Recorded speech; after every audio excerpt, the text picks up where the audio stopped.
నమస్తే, welcome to 6 TV. నేను సువర్ణ. Bulletin details చూస్తే విశాఖలో జగన్నాథ స్వామి రథయాత్ర ఏర్పాట్లు కొనసాగుతున్నాయి.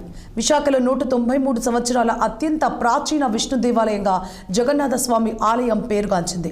గత 160 ఏళ్లుగా అత్యంత వైభవంగా స్వామి రథోత్సవం జరుగుతోంది. ప్రతి ఏడాదిలాగే ఈ ఏడాది కూడా ఆషాఢ మాసోత్సవాలు జరపడానికి సన్నాహాలు కొనసాగుతున్నాయి.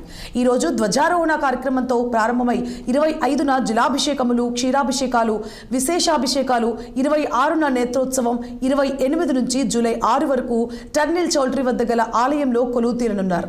ఎవరైతే రథయాత్ర సమయంలో దర్శించుకోలేని వాళ్ళు ఉంటారో వాళ్ళు ఈ 10 రోజులు స్వామివారిని దర్శించుకోవచ్చు.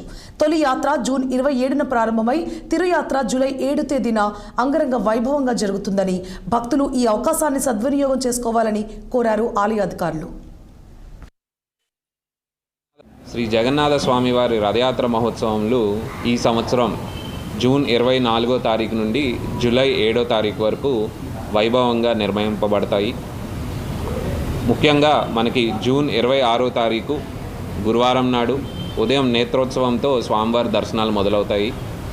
సాయంత్రం 26 సాయంత్రం సుభద్రాదేవి శాంతి కళ్యాణం జరుగుతుందండి. 27 ఉదయం స్వామివారిని రథం మీద పెట్టి భక్తులకి దర్శనం కల్పిస్తాము. సాయంత్రం 3 గంటల వరకు దర్శనాలు ఉంటాయి.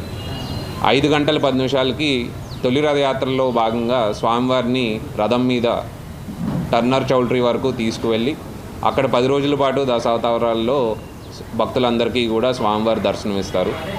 ఉదయం 6 గంటల నుంచి రాత్రి 10 గంటల వరకు స్వామివారి దర్శనాలు కల్పిస్తామండి భక్తులందరికీ. ఈ 3 జిల్లాల నుంచి భక్తులు అధిక సంఖ్యలో పాల్గొంటారు కాబట్టి, స్వామివారి దర్శనం కోసం వస్తారు కాబట్టి ఏర్పాట్లు కూడా